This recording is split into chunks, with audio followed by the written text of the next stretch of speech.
Jadi waktu itu aku ikut Kids Camp, itu tuh waktu tahun 2017, dan itu aku masih duduk di kelas 5 SD. Yang aku dapetin itu kita sebagai anak domba Allah yang hilang, tapi Tuhan menemukannya gitu. Pesannya semangat terus dan dibawa have fun aja, karena ini bakalan jadi momen yang memorable banget. Halo semuanya, saya Lisa. Pada tahun 2018 yang lalu, saya mengikuti Kids Camp yang diadakan oleh sekolah minggu.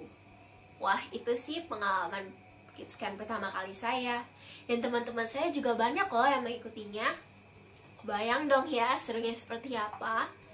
Tapi, selain serunya acara, ada juga loh yang menurut saya momen yang berkesan dan saya sampai sekarang masih ingat. Yaitu setelah firman Tuhan, kami diajak untuk mengakui segala kesalahan-kesalahan kita di hadapan Tuhan, dan juga kita mengambil keputusan untuk percaya dan menjadi anak Tuhan yang lebih baik lagi. Pasti di tahun ini kalian juga bisa mengalami pengalaman yang lebih indah dari yang saya alami dulu. Makanya tunggu apa lagi? Yuk daftar ke wali kelas masing-masing. Oke? Daftar ya. Halo adik-adik semua, nama aku Manson dari Kids Camp tahun 2018. Aku pengen cerita sedikit nih. Waktu tahun itu aku ikut Kids Camp, aku dapat banyak banget pengalaman. Di situ juga ada games-games seru loh. Tapi yang terutama, aku merasa semakin dekat, semakin kenal sama Tuhan. Yuk, kita ikut Kids Camp, kita mau kenal lebih dekat sama Tuhan, tapi dengan cara yang seru. Yuk!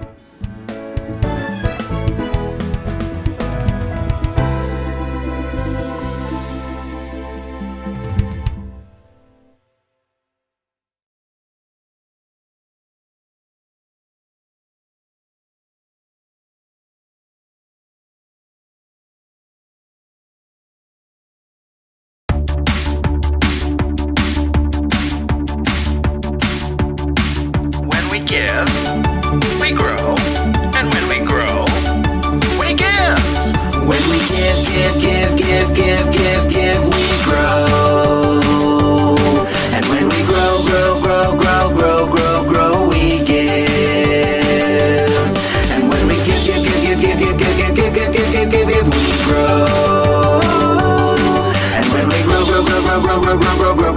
grow, we give.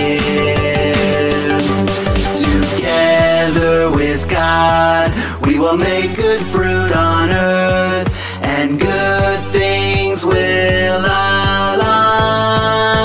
God is the vine, we are the branches. With God we are alive. God is the vine.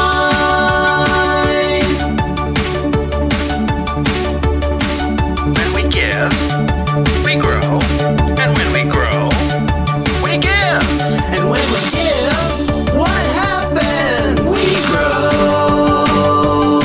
And when we grow, what happens? We give. And when we give. Yohanes 16 ayat 13a. Tetapi apabila Ia datang, yaitu Roh kebenaran, Ia akan memimpin kamu ke dalam seluruh kebenaran. Yohanes 16 ayat 13a. Selamat hari Minggu teman-teman.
sebentar lagi kita akan memulai ibadah sekolah minggu kita. Ada yang telepon. Halo Tante Agnes. Halo Clarita, jangan lupa nanti sekolah minggu ya. Iya, sebentar lagi kita mulai ibadah sekolah minggu kita. Oh ya? Ya sudah, selamat melayani ya Kak Clarita.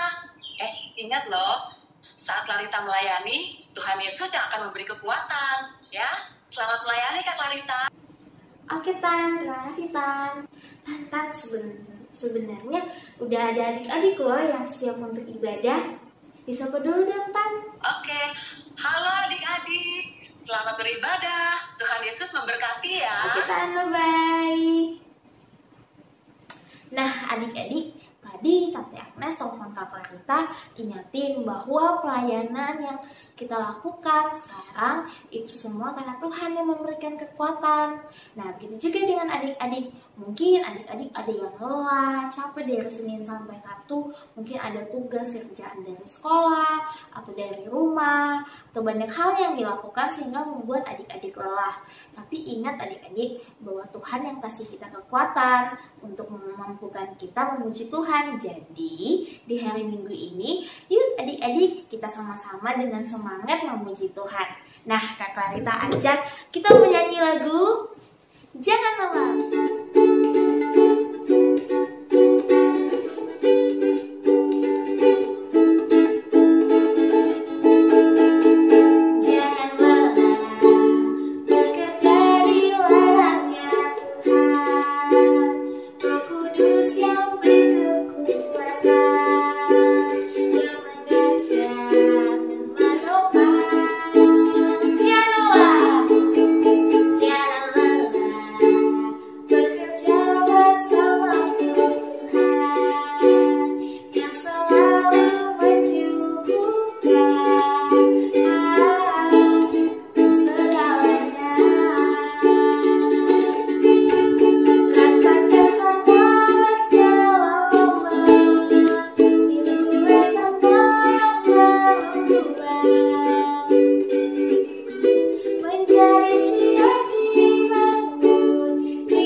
Kita berdoa. Tuhan Yesus, terima kasih atas terlimpahi Tuhan seminggu ini. Sekarang kami akan memulai ibadah kami. Tuhan Yesus, sertai kami di dalam memuji dan mendengarkan firman Tuhan. Tuhan Yesus, bimbing kami di dalam ibadah ini. Dalam Tuhan Yesus, kami berdoa. Amin. Terima kasih William sudah memimpin kita di dalam doa pembukaan. Nah sekarang adik-adik Kak Clarita mau ajak kita menyanyi lagu tema yang berjudul Ada Kuasa Dalam Namanya. Adik-adik nyanyi bersama-sama ya dengan Kak Clarita dan guru sekolah minggu yang lain. Ada kuasa dalam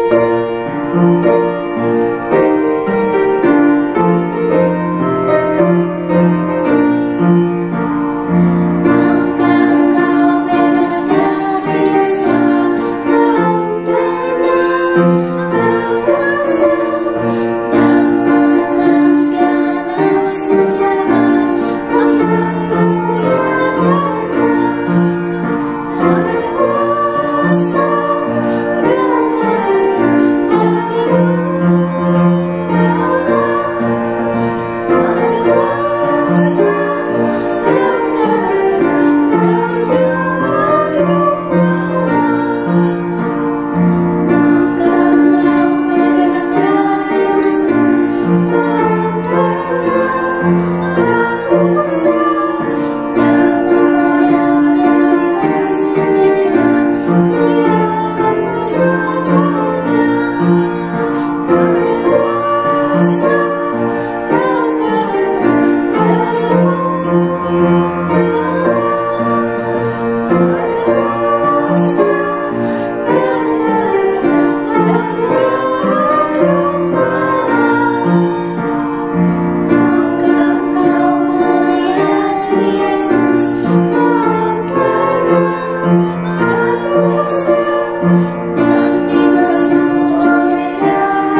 persembahan kita. Nah, seperti biasa, adik-adik bisa scan sesuai dengan barcode. Adik-adik bisa minta tolong papa mama atau siapapun yang ada di rumah untuk bantu scan dan memberikan persembahan, atau adik-adik bisa memberikan persembahan di kotak yang sebelumnya adik-adik sudah buat atau celengan.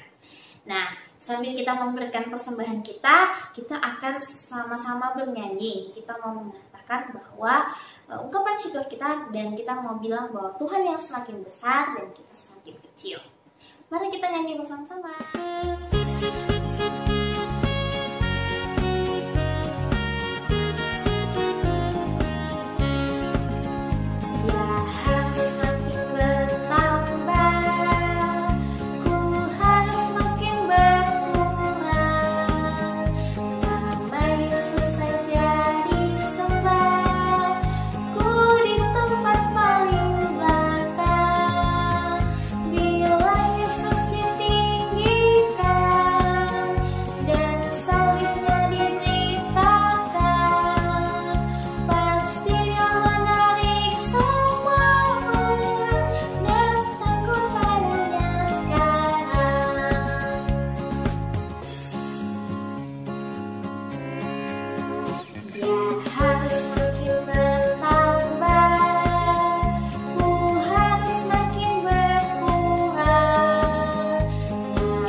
Adik-adik, kita kan sudah mengumpulkan persembahan kita. Nah, sekarang Kak Clarita ajak Kak Clarita yang akan pimpin untuk kita sama-sama berdoa. Kita mau nyatakan ungkapan syukur kita atas setiap berkat yang Tuhan berikan.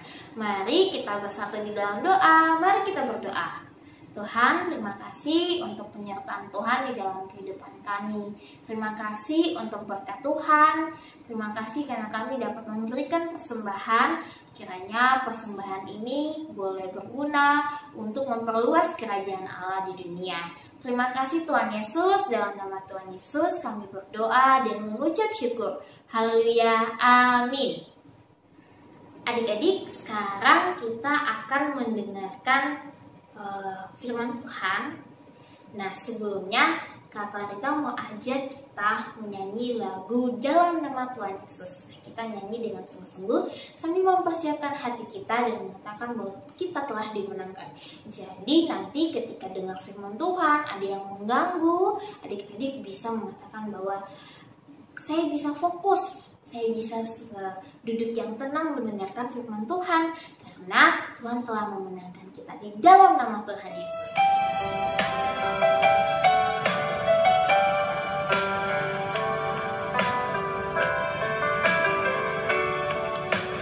Ku ingin dengar cerita tentang perbuatan Allah. Hendaklah cerita itu tinggal dalam hatiku sampai selama-lamanya.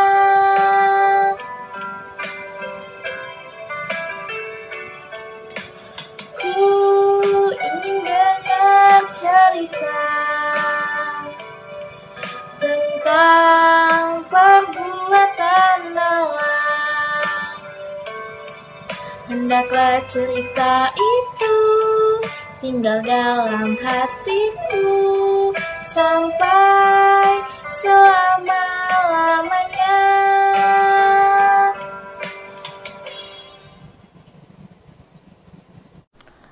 Mari adik-adik kita berdoa. Bapa dalam surga, terima kasih kalau pada pagi hari ini kami boleh bersama-sama beribadah. Kami sudah memuji nama Tuhan. Sebentar kami akan bersama-sama juga mendengar firman Tuhan. Persiapkanlah hati dan pikiran kami supaya kami boleh sungguh-sungguh mengerti akan firman Tuhan, dan itu menjadikan kami anak Tuhan yang lebih baik. Terima kasih. Dalam nama Tuhan Yesus kami berdoa. Amin. Selamat pagi anak semua. Kita bersyukur ya jika sampai hari ini kita masih diberikan kesehatan, kekuatan, makanan, dan kecukupan oleh Tuhan. Anak-anak sekolah minggu yang dikasihi Tuhan, di antara kalian mungkin ada yang pernah melakukan kebaikan untuk orang lain. Mungkin ada yang pernah memberi sesuatu kepada seorang pengemis misalnya.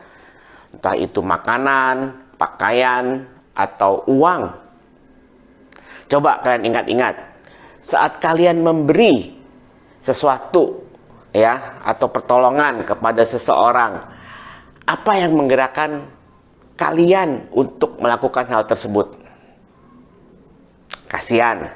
Ya, bisa jadi karena kasih ya. Anak-anak, ada seorang laki-laki muda bernama Riston. Dia adalah seorang anak pendeta. Namun di masa mudanya dia menjalani hidupnya dengan tidak baik.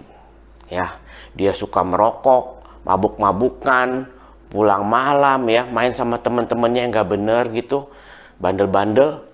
Namun puji Tuhan loh, ya, Tuhan tidak membiarkan dia hidup seperti itu. Sejak kelas 2 SMA, dia mengalami kemunduran penglihatan karena satu penyakit yang disebut glaukoma. Pada akhirnya, pada bulan April tahun 1999, dia mengalami kebutaan. Ya. Kebutaan ini menyebabkan kuliahnya di STT Dulos terbengkalai. Ia pun memutuskan untuk pulang ke kampung halamannya ya di Tentena di Sulawesi Tengah. Dia merasa hidupnya tidak berguna. Dia hanya akan menjadi beban buat orang lain, dia hanya harus bersandar hidupnya kepada orang lain ya. Jadi dia sedih sekali, dia berpikir bagaimana sisa hidupnya itu dia harus bergantung kepada pertolongan orang lain. Namun Tuhan itu baik. Ia mau memakai Pak Riston ini untuk menjadi berkat buat orang lain. Orang buta bermanfaat untuk orang lain. Apa bisa menolong orang lain? Bagaimana caranya? Suatu hari ada telepon nyasar. Ia kemudian diperkenalkan dengan satu panti asuhan di Bawen Salatiga. Ia pun kemudian datang ke sana. Nah, di sini Riston ini diberi kesempatan untuk memimpin satu tim doa. Kepercayaan inilah yang akhirnya kemudian mengubah hidupnya. Ya. Di situ dia mulai belajar bagaimana caranya membaca huruf Braille, ya. Dan dia juga belajar bagaimana caranya hidup mandiri, tidak bergantung kepada orang lain. Dan dia juga kembali kuliah. Nah, akhirnya Riston ini berhasil. Ya, dia berhasil menyelesaikan kuliahnya, studi S2-nya di bidang teologi ya, dengan predikat cum laude, satu predikat yang sangat hebat ya. Pelayanannya kepada sesama orang buta itu diawali di Biro Tunanetra yang namanya Laetetia. Mula-mulanya ia hanya membantu saja. kerjain apa aja dia bantu. Dia belum ada pekerjaan yang khusus untuk dia. Jadi apa aja dia bantuin gitu. Sampai akhirnya dia menjadi koordinator untuk wilayah Jakarta Utara. Melalui pelayanan inilah ia sadar bahwa anak-anak tunanetra, ya, anak-anak tunanetra yang masih kecil itu mereka harus mendapat pendidikan sejak kecil, ya, yang bisa membuat mereka menjadi mandiri. Singkat cerita, akhirnya Pak Riston ini bersama dengan kawan-kawannya mendirikan satu yayasan untuk menolong anak-anak tunanetra yang bernama Yayasan Elfasan Ministry, ya. Awalnya mereka baru menampung 2 anak tunanetra. Namun atas kehendak Tuhan, ya, atas kasih Tuhan, ya, Tuhan memampukan Pak Riston dan kawan-kawannya untuk mengembangkan organisasi ini, yang akhirnya dia bisa memiliki sekolah, ya, untuk anak-anak tunanetra. Dia bisa memiliki satu grup musik. Dia bisa mendirikan satu asrama untuk menampung anak-anak tunanetra ini. Kisah perjalanan panjang pelayanan Pak Riston ini juga sempat loh masuk ke acara Kick Andy. Sehingga Tuhan menggerakkan hati para donatur untuk membantu, ya, pelayanan ini menjadi semakin besar, menjadi berkat untuk sesamanya. Nah, anak-anak sekalian yang dikasihi Tuhan, apakah di antara kalian saat ini ada yang merasa, oh, saya ini tidak bisa menolong orang lain. Mana bisa saya menolong orang lain? Menolong diri saya saja saya belum bisa, ya. Bagaimana caranya? Jika kita hanya mengandalkan kehendak atau kekuatan diri sendiri, memang kita tidak bisa. Tetapi jika Tuhan, ya, yang menghendaki kita melakukannya, maka Dia akan memberi kekuatan, kemampuan, ya, sehingga kita dapat melakukan hal-hal itu untuk Tuhan. Firman Tuhan di kitab Kisah Para Rasul 3 ayat 1 sampai 10 mengisahkan, ya, di hari Pentakosta penduduk kota Yerusalem dan sekitarnya itu gempar. Kalau zaman sekarang itu istilahnya viral, ya, beritanya kemana-mana. Kenapa itu terjadi? Karena waktu itu para rasul membuat banyak mujizat dan tanda-tanda. Banyak orang yang menjadi percaya dan memberi diri dibaptis karena mereka mendengar dan melihat kuasa Tuhan, ya. Kuasa Tuhan yang bekerja melalui para rasul.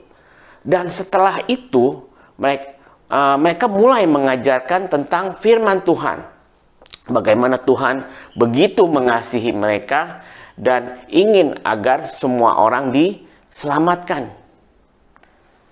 Suatu petang, kira-kira pukul 3 sore, Petrus dan Yohanes pergi ke Bait Allah, ya. Nah, waktu itu orang Yahudi memang punya waktu untuk beribadah, berdoa itu 3 kali sehari. Pagi, petang, dan malam. Saat Petrus dan Yohanes mau masuk ke Bait Allah, ya, melalui pintu gerbang indah, mereka melihat ada seorang lumpuh di sana, ya. Sebenarnya pemandangan seperti ini tuh udah biasa. Karena orang-orang cacat tubuh saat itu memang tidak boleh masuk ke dalam Bait Allah. Mereka dianggap najis, kotor, berdosa. Sehingga di tengah-tengah masyarakat pun mereka ditolak, ya. Nah, itulah sebabnya kenapa orang-orang cacat ini, ya, akhirnya menjadi pengemis. Nah, kalau mengemisnya di sekitar Bait Allah, itu bisa dapat lebih banyak, ya, sedekahnya. Kenapa? Karena orang Farisi waktu itu punya anggapan bahwa kewajiban beragama itu selain berdoa, beribadah, juga memberi sedekah. Nah, inilah yang dimanfaatkan oleh orang-orang cacat tadi. Ketika orang lumpuh itu melihat Petrus dan Yohanes, ia pun meminta sedekah. Ya, namun apa jawab Petrus? Ayo kita sama-sama buka kitab kita dari Kisah Para Rasul 3. Ya, Kisah Para Rasul 3. Kita buka ayat yang keempat. Ya, kita akan membaca bersama-sama Kisah Para Rasul 3 ayat yang keempat sampai ke 10. Ya, sudah dapat? Maka Petrus menatap dia, ya, dan Petrus berkata, lihatlah kepada kami. Lalu orang itu menatap mereka dengan harapan akan mendapat sesuatu dari mereka. Tetapi Petrus berkata, emas dan perak tidak ada padaku, tetapi apa yang kupunyai kuberikan kepadamu. Demi nama Yesus Kristus orang Nazaret itu, berjalanlah. Lalu ia memegang tangan kanan orang lumpuh itu, membantu dia berdiri. Seketika itu juga kuatlah kaki dan mata kaki orang itu. Ia melonjak, berdiri, lalu berjalan kian kemari dan mengikuti Petrus dan Yohanes ke dalam bait Allah. Berjalan melompat-lompat memuji Allah. Seluruh rakyat yang melihat dia berjalan sambil memuji Allah. Lalu mereka mengenal dia sebagai orang yang biasa duduk meminta sedekah di gerbang indah bait Allah. Sehingga mereka takjub dan tercengang tentang apa yang telah terjadi. Ya. Nah, waktu Petrus menjawab demi nama Yesus orang Nazaret itu, ini menjelaskan bagaimana Petrus itu sungguh meyakini betapa Allah itu maha kuasa. Allah yang akan bekerja memberi kesembuhan kepada orang lumpuh itu. Petrus sadar betul, ya, jika dirinya itu tidak memiliki kekuatan atau kuasa untuk menyembuhkan orang. Tapi ia hanya memberi diri seluruh hidupnya untuk dipakai oleh Tuhan, ya, untuk menjadi alat Tuhan, ya. Dan Petrus percaya akan janji Tuhan Yesus. Saat Tuhan Yesus mau terangkat ke surga, kan Tuhan Yesus pernah berjanji, ya, pernah berkata kepada murid-muridnya, di situ ada Petrus juga, bahwa mereka akan diberi kuasa untuk menyembuhkan orang sakit, mengusir setan demi nama Tuhan. Nah, Tuhan Allah senang akan iman Petrus yang sungguh mau percaya kepada Tuhan. Tuhan yang sama juga mau melihat hari ini, apakah di antara kalian ada yang memiliki hati yang mau percaya kepada Tuhan, dengan sungguh-sungguh beriman bahwa kuasa Tuhan sanggup melakukan apa saja. Nah, anak-anak sekalian, ia mau memakai kalian dan saya yang mau memberi diri untuk dipakai menjadi alat Tuhan. Katakanlah dalam diri, dalam hati kalian masing-masing, ini aku ya Tuhan. Sebut nama kamu masing-masing, ya. Pakailah aku ya Tuhan menjadi apa yang Tuhan kehendaki.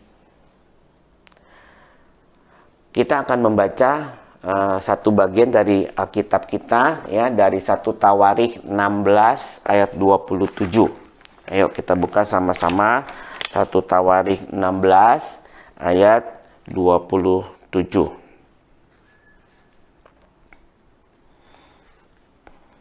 Keagungan dan semarak ada di hadapannya. Kekuatan dan sukacita ada di tempatnya. Ini akan menjadi ayat hafalan kita.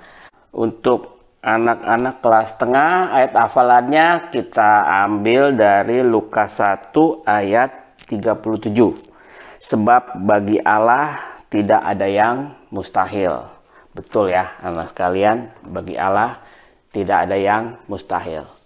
Nah, baiklah anak-anak sekalian, saya akan berdoa untuk kalian semua. Bapa dalam surga, terima kasih kalau kami boleh mendengar firman Tuhan, kami boleh belajar dari Pak Petrus dan Yohanes, bagaimana jika kami mau memberi diri kami untuk dipakai oleh Tuhan, maka Tuhan akan memberi kuasa, memberi kekuatan, memampukan hidup kami. Bapa, tolonglah saya, sebut nama kalian masing-masing. Ya, sebut nama kalian masing-masing. Tolonglah Eka ya Tuhan, pakailah saya untuk menjadi alat Tuhan. Saya mau hidup untuk Tuhan. Ampunilah dosa-dosaku ya Tuhan. Dan mulai hari ini saya mau menjadi alat Tuhan. Saya ingin melakukan hal-hal yang baik untuk Tuhan. Dan saya percaya, jika Tuhan menghendaki, maka Engkau akan melakukan apa saja melalui hidupku ini. Terima kasih Tuhan, dalam nama Tuhan Yesus, saya berdoa. Amin. Halo adik-adik, sekarang sudah waktunya kita untuk melakukan aktivitas. Adik-adik ada yang tahu nggak hari ini aktivitasnya ngapain? Betul banget adik-adik, hari ini kita akan menggambar orang lumpuh yang disembuhkan oleh Tuhan Yesus. Pastinya aktivitas hari ini seru banget. Yuk, kita langsung mulai ya. Alat dan bahan yang dibutuhkan adalah kertas warna, kertas pola, pen, spidol warna-warni, pensil warna, gunting, dan juga lem kertas. Yuk kita mulai dari mewarnai ya adik-adik.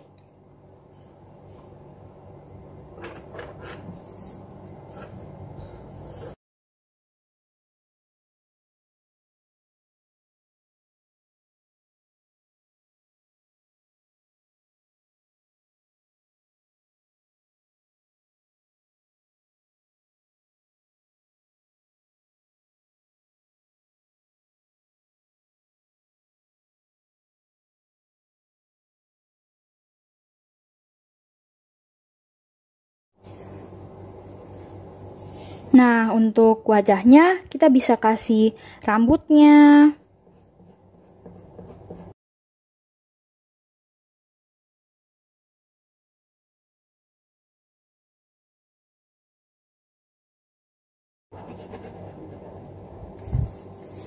Lalu jangan lupa untuk kita kasih matanya. Nah, matanya bisa pakai pen ya adik-adik.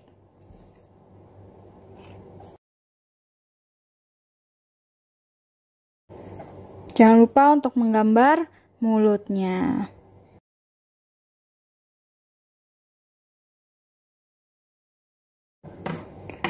Lalu mulutnya dikasih warna.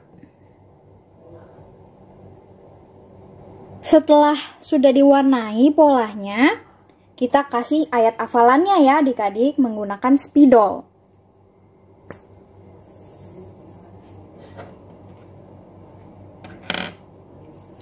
Ayat hafalannya yaitu Lukas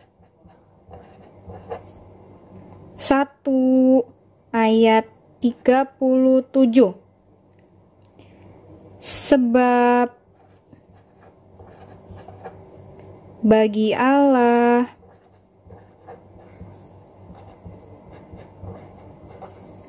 tidak ada yang mustahil.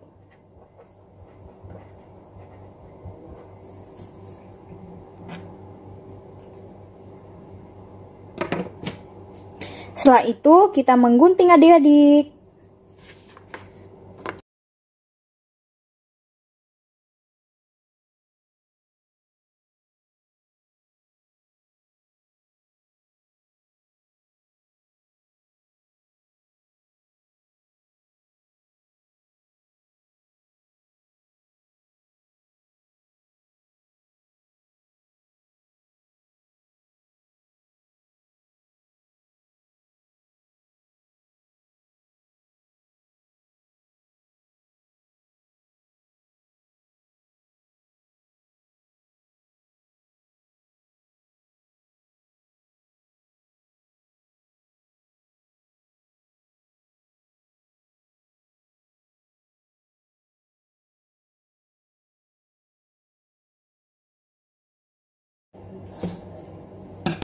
Setelah itu, ambil kertas berwarna, lalu kita tempel menggunakan lem kertas.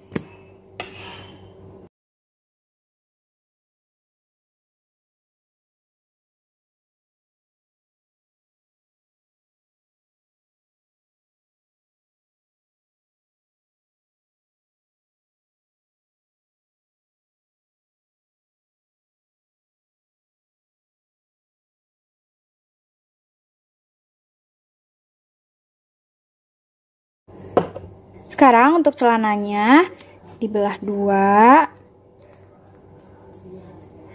lalu kita potong.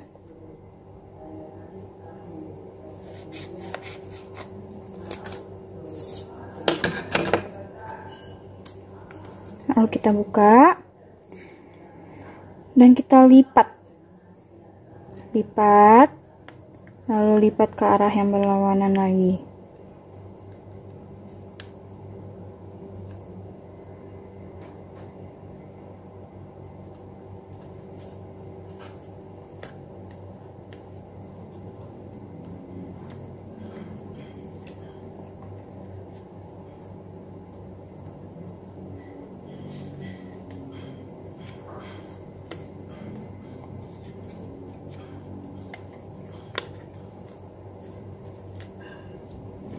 Nah, kita tarik.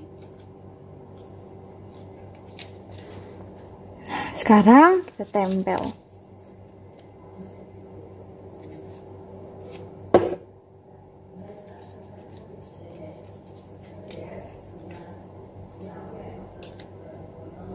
Jadi deh.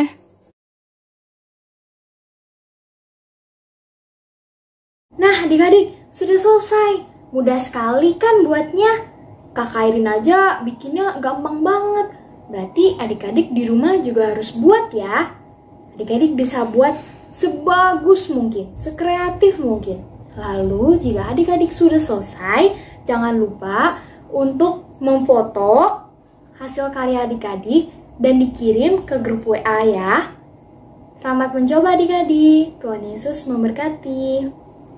Adik-adik, ibadah kita sudah selesai. Wah, adik-adik hebat sekali, sudah mengikuti ibadah sekolah minggu online dengan baik. Nah, sekarang adik-adik kita mau tutup ibadah sekolah minggu kita. Kak Clarita mau ingatin lagi bahwa di minggu ini kita boleh sama-sama diingatkan bahwa Tuhan yang akan memberikan kita kekuatan. Jadi adik-adik tetap semangat menjalani aktivitas. Sama seperti Tuhan memberikan kuasa kepada Petrus yang dapat menyembuhkan orang lumpuh. Nah, begitu juga Tuhan akan memberikan kekuatan untuk kita semua. Adik-adik, Kak Clarita akan tutup di dalam doa, dan setelah kita berdoa nanti kita akan sama-sama menyanyikan lagu Bapa Terima Kasih. Mari kita bersatu di dalam doa. Bapa yang ada di surga, kami mengucap syukur untuk penyertaan Tuhan. Terima kasih karena Tuhan masih mengizinkan kami, anak-anak-Mu, untuk mendengarkan firman Tuhan, untuk memberikan persembahan, untuk memuji Tuhan, dan juga melakukan aktivitas. Kiranya apa yang kami lakukan hari ini boleh berkenan di hadapan Tuhan. Di dalam nama Tuhan Yesus kami berdoa dan mengucap syukur. Haleluya. Amin.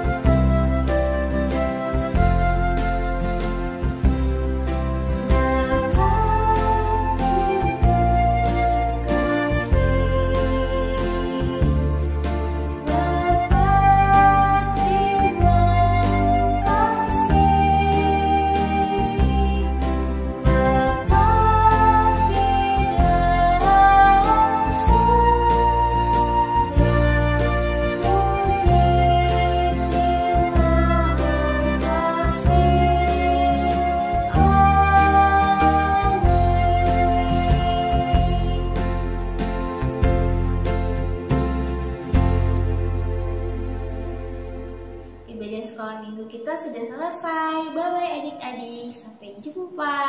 Tuhan Yesus memberkati. Dadah.